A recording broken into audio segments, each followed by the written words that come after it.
Well, I got the horn all wired up now, so that plugs in there, goes to the relay and off to the horn.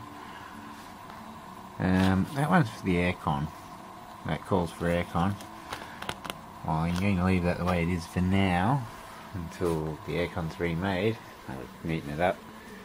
But yeah, now I've got to fix why the horn doesn't work when the key's in.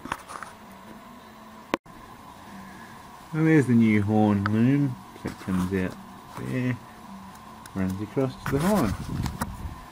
So, cool. And there's enough power there that will run an air horn. That's nice.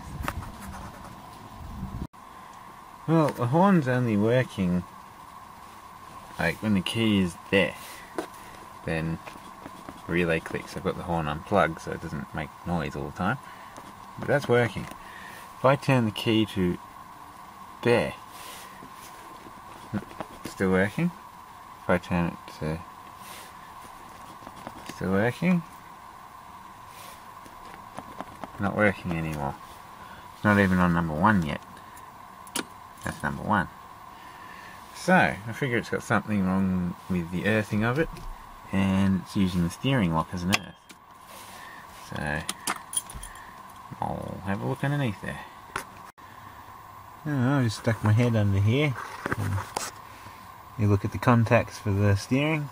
The first thing I see, this one's not even touching. So there's the problem right there. And so when they're wiring this, because look, someone's done a loom right here, they've obviously got a wire or something caught underneath that and bent it out.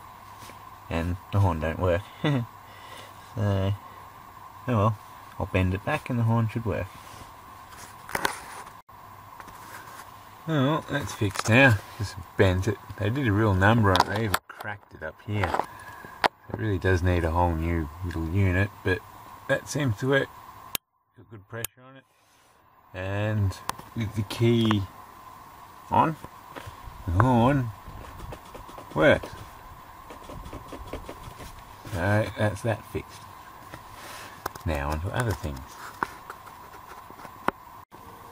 Well, now the horn's fixed, I thought I'd look at the dash lighting. Someone had put these modern LED shit things in most of the gauges, like all these ones, the Speedo, but not the tacho. So it looked really weird. And they flicker a bit when they haven't got perfect connections, so you can really see it in these gauges. So they're not really meant for these old Smith gauges. But notice, look at the wiring to the light. We've got 2 joins and twisted and taped, which is not even soldered. No, it's pure twist and tape. See?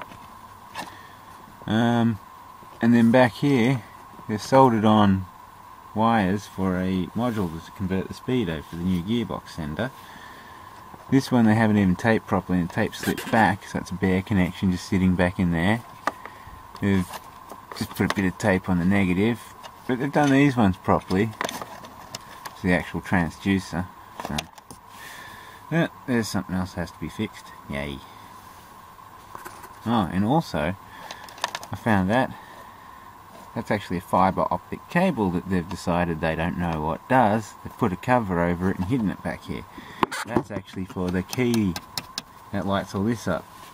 So I'm going to have to fix that too. Fun.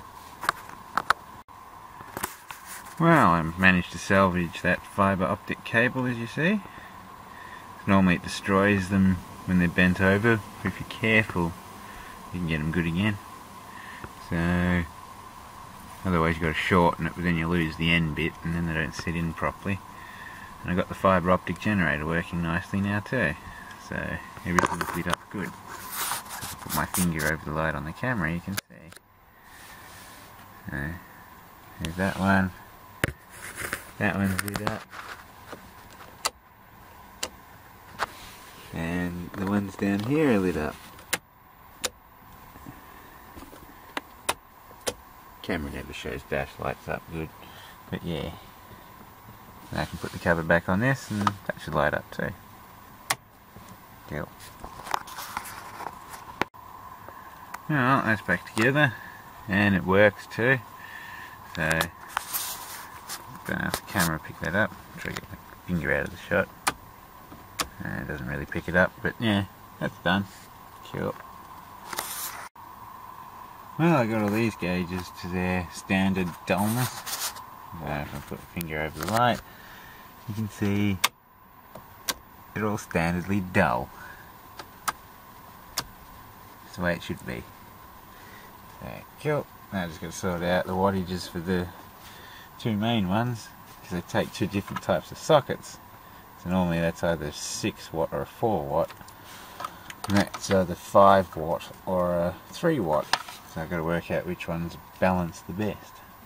So you don't get one gauge brighter than the rest, or one dimmer than the rest. Well, I've worked out the mess they've made out of the wiring under here with the fuel system. They've pinched this wire here from that plug, and they've plugged the ECU into it. And then later on they've probably worked out that this wasn't working. So they've wired that up to that fuel, or the oil pressure switch. So when there's oil pressure, that gets power. And then it runs back through to that middle pin of the bloody relay. So what I have to do now is join that back there and put a fuse between here and there, because that might as well run the ECU. And then just put this one wire to this one here, and then the fuel pump will work. So when you turn the ignition on, this switch works, and then the fuel pump's run by the ECU. So, because you don't want the relays clicking with the pump running and everything. So,